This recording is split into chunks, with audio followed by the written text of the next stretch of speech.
tous. Et ce matin, nous recevons Abdelaziz Saki, secrétaire zonal Mayotte CFDT Alternative Police. Abdelaziz, bonjour. Bonjour. Merci d'être avec nous ce matin. Merci. Alors, des élus sont en ce moment en déplacement à Paris pour sensibiliser l'opinion publique sur la violence vécue au quotidien par la population mahoraise. L'association des maires de France apporte son soutien aux maires de Mayotte et dénonce une défaillance de l'État en matière de sécurité. La police est un des services de l'État qui devrait garantir la sécurité de la population.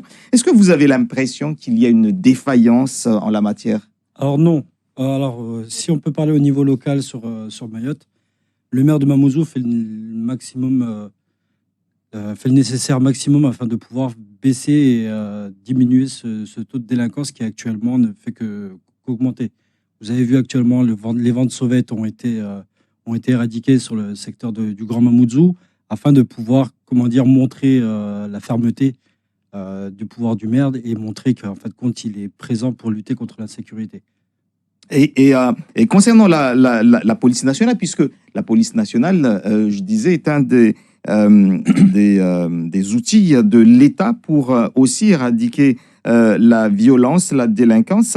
Les maires en ce moment sont à Paris, dénoncent justement qu'il y a quelque chose qui ne va pas. Est-ce que vous, de votre côté, vous dites, pour la police, on fait quand même notre job? Est-ce que, malgré tout, il manque quelque chose, je ne sais pas, au niveau effectif, au niveau organisation Alors, il manquera toujours quelque chose, bien évidemment. On a toujours un besoin de matériel, un renouvellement de matériel.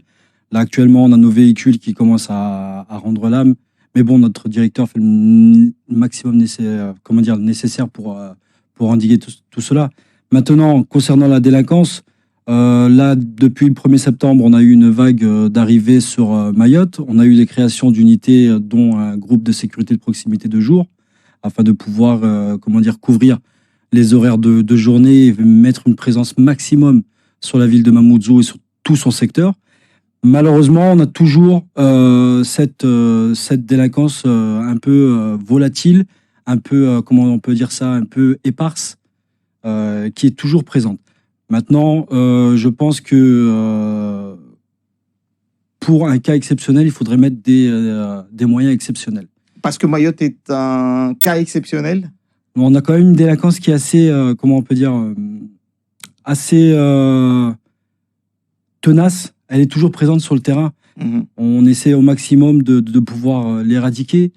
On n'arrête pas jour et nuit pour pouvoir la repousser au maximum. Mais malheureusement, il y a ce petit côté qui fait qu'en fin de compte, il n'y a pas la peur du policier. Vous voyez, le délinquant se fait interpeller, se fait ramener en garde à vue, se fait sanctionner par le système judiciaire. Mais malheureusement, ça ne l'empêche pas de recommencer dès le lendemain.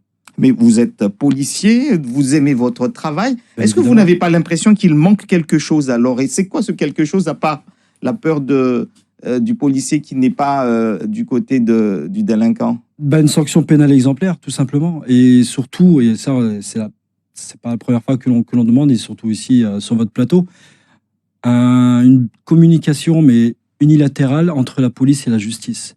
C'est-à-dire que on demande tout simplement à la justice de mettre des peines planchées aux délinquants, multirécidivistes, parce que l'on peut plus dire récidivistes, mais vraiment multirécidivistes, afin de pouvoir faire peur, si je peux me permettre de dire ça, aux autres belligérants qui seraient motivés de vouloir en découdre avec la police et de créer un sentiment d'insécurité sur Mayotte. Alors, la délinquance est en hausse en 2022 à Mayotte. Ce sont les chiffres qu'avait exposé la préfecture en cours d'année. Des chiffres en nette augmentation donc par rapport à 2021, de 15% pour ce qui est de la délinquance générale, 16% pour les agressions, 1,24% pour les vols et cambriolages de domicile.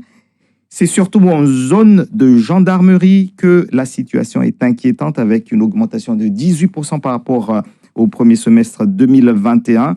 2 fois plus qu'en zone police. Ça, ce sont les chiffres que l'on a. Ça veut dire que en zone police, vous avez plus de facilité à travailler, ou qu'est-ce qui fait la différence? La différence, c'est notre zone de travail, notre zone de compétence. Nous, on travaille uniquement 24 heures sur 24 sur la zone de Mamoudzou, sur le Grand Mamoudzou. Il faut savoir que les gendarmes ont un territoire qui est beaucoup plus large, ont un effectif, on va dire, plus éparse sur le territoire. Vous avez certaines brigades qui doivent s'occuper de plusieurs villages, de plusieurs communes. Là, vous avez les renforts mobiles, mais bon, actuellement, ils sont souvent employés sur la lutte contre l'immigration clandestine. La ville de Koungou qui souhaite être une zone police, est-ce une bonne idée ou une fausse bonne idée, puisque cela est réclamé par le maire, par une frange de la population. Maintenant, la balle est dans les camps du gouvernement, mais vous, qu'en pensez-vous en tant que policier? Alors, en tant que policier de terrain, j'en pense qu'on a déjà beaucoup à faire sur Mamoudzou. Récupérer Koungou serait, serait un fardeau de plus pour nous, policiers, actuellement sur Mamoudzou. Maintenant, en tant que délégué syndicaliste, j'en ai parlé avec mon bureau, on en a discuté, on revient à la même chose. Tant que le Grand Mamoudzou n'est pas, sécurisé, et n'est pas, au top de son effectif et de son matériel pour pouvoir travailler dans des conditions correctes, ça ne sert à rien d'aller chercher Koungou qui malheureusement est une ville assez criminogène. Donc, et en plus de ça, qui cause énormément de problèmes aux gendarmes parce que c'est une ville qui les fait, déborder au niveau travail, quoi. Donc, je pense qu'on termine déjà notre ménage sur le secteur du Grand Mamoudzou afin de pouvoir voir s'il faut récupérer Koungou ou pas. Et vous avez entendu également cette annonce du ministre de l'Intérieur, la création de 4 brigades de gendarmerie supplémentaires. C'est dans le cadre de l'examen du projet de loi d'orientation et programmation du ministère de l'Intérieur. Ça peut se faire vite apparemment. Qu'en pensez-vous? Ça ne peut être que bénéfique pour nos collègues gendarmes. Ça leur permettra déjà de couvrir plus de zones, on va dire, sur l'ensemble du département. Maintenant, le problème est, la problématique principale, ce sont les violences urbaines. Les violences urbaines sont actuellement, traitées par les gendarmes mobiles. Comme on peut le voir actuellement. Le problème est qu'il faudrait un peu plus de renforts de gendarmes mobiles et aussi, et ça va être nouveau et actuellement on est en train de plancher là-dessus, demander un renfort de forces mobiles, que ce soit la gendarmerie mobile ou des compagnies républicaines de sécurité sur le secteur de Mamoudzou afin de pouvoir avoir un renfort d'effectifs en plus temporaire, je dis bien temporaire, pour pouvoir traiter la délinquance sur Mayotte, sur Mamoudzou surtout.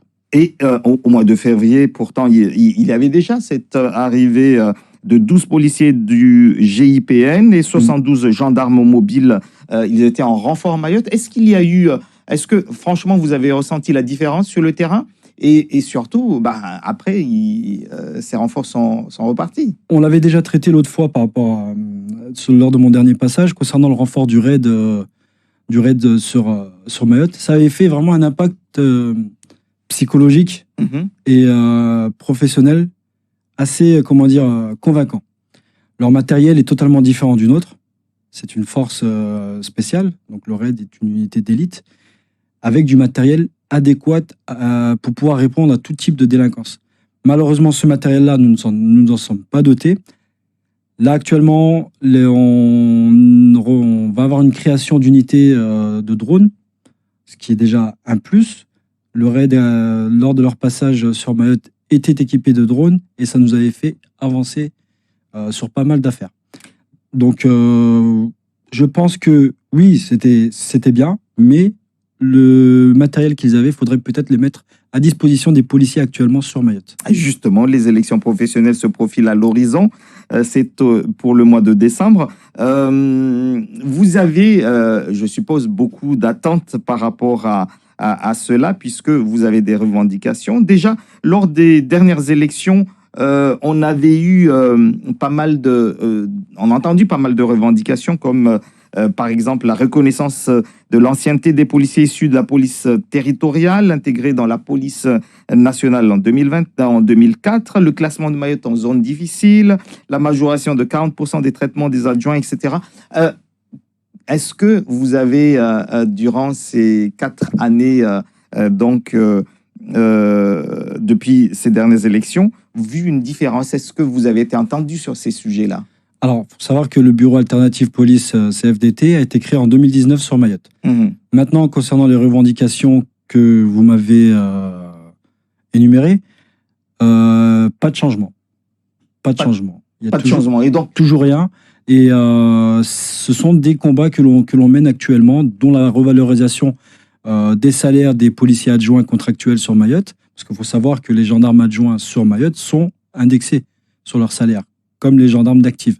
Nous, nos policiers adjoints ne sont pas indexés sur la vie chère, comme nous, fonctionnaires de police. Déjà, ça reste une forme de discrimination qui n'a toujours pas été traitée. Ensuite, un problème au niveau des gestions administratives sur Mayotte. Vous avez certains collègues qui ne sont pas payés depuis plusieurs semaines ou avec plusieurs jours de retard. Donc, ce qui est quand même une gestion à mettre sur la table. Il y a un problème quelque part. Ensuite, Mayotte est une zone difficile, on ne va pas se leurrer. On va pas commencer on va appeler un chat un chat. Mayotte est une zone très difficile. Problème, c'est que ce n'est pas reconnu comme une zone difficile. Vous avez certains quartiers ou certaines zones en Île-de-France ou en métropole qui sont classées zone SUEP, zone sensible. D'accord? Si nous regardons les chiffres de ces villes, Mayotte est largement au-dessus. Pourquoi? Alors nous ne sommes pas reconnus. Donc, nous attendons... Donc ça fait partie de vos revendications. Oui. D'autres revendications par rapport à ces élections professionnelles? C'est déjà pas mal. On aura d'autres revendications que l'on mettra à jour actuellement. Là, on est en train de travailler pour ces élections qui se dérouleront le 8 décembre. Prochainement, on se déplacera sur Paris pour une assemblée générale interco de la CFDT. Donc je pense que d'ici là, on remettra toutes nos revendications à jour et on vous les présentera. Alors, justement, toujours dans le cadre de ces élections, on voit de plus en plus certains de vos homologues nationaux de tous les syndicats se déplacer à Mayotte. Est-ce qu'ils viennent réellement s'imprégner de ces problématiques-là ou est-ce que c'est purement pour les élections? D'autant plus que vos problématiques sont relayées depuis toute l'année, quoi. Oui, de toute façon, l'avantage qu'on a avec notre bureau Alternative Police, c'est qu'on est constamment, mais alors vraiment constamment, tous les jours, en contact avec le bureau national. Ils sont, comme vous le dites, ils sont déjà imprégnés de la problématique que nous avons. On a notre référent national Outre-mer qui se trouve à La Réunion, qui lui-même connaît ces problématiques. Donc là, à ce niveau-là, je pense que ça va être assez simple. Ils connaissent déjà les problèmes qu'il y a ici sur l'île. Donc pour eux, ça va être assez simple. Ça va pas, ça ne va pas tourner en jeu de rôle uniquement pour les élections. Ils connaissent le problème, ils savent de quoi ils vont parler dès leurs arrivées, si ça doit se faire. Quelle est votre relation aujourd'hui à Mamoudzou avec la police nationale? Vous avez parlé tout à l'heure de ce qu'ils mettent en place, par exemple avec le maire de Mamoudzou. On sait que cette police municipale souhaite par exemple être armée, surtout pouvoir utiliser leurs armes si nécessaire. Comment est-ce que vous voyez la chose, vous? Moi, pour ma part, vu que je suis sur le terrain, je suis un des seuls délégués zonal sur Mayotte à être sur le terrain, la police municipale est un grand renfort. Qu'elle soit armée, je trouve ça tout à fait normal. Il faut savoir qu'elle représente la sécurité pour les citoyens de Mamoudzou et pour les autres villes également. Bon, là, si on va rester sur Mamoudzou. Et la délinquance ne fait pas la différence. Tout ce qui est en lien avec l'État ou avec la municipalité est visé par de la délinquance. Donc, je pense que si elle est armée, c'est pour pouvoir déjà, premièrement, défendre les concitoyens de Mamoudzou et se défendre elle-même dans le cadre de la légitime défense. Donc oui, pour moi, je vois la police municipale vraiment comme un atout majeur pour nous et pour nous renforcer sur le terrain. Alors, sur le site de la police nationale, en ce moment, il y a des annonces sur le métier de policier. Officier de police, c'est pourquoi pas vous. Vous avez jusqu'au 2 novembre pour vous inscrire au concours. Ça, c'est ce qui est écrit sur la page Facebook entente de la police nationale de Mayotte. Vous, en tant que policier, jeune policier, que conseillez-vous? Est-ce que vous appelez aux jeunes Mahorais à s'inscrire à ce genre de concours et devenir policier? Bien Même sûr. Si c'est difficile, particulièrement à de toute Mayotte? façon, on choisit vers quel métier on se dirige. On ne rentre pas dans la police si on a vu de la lumière.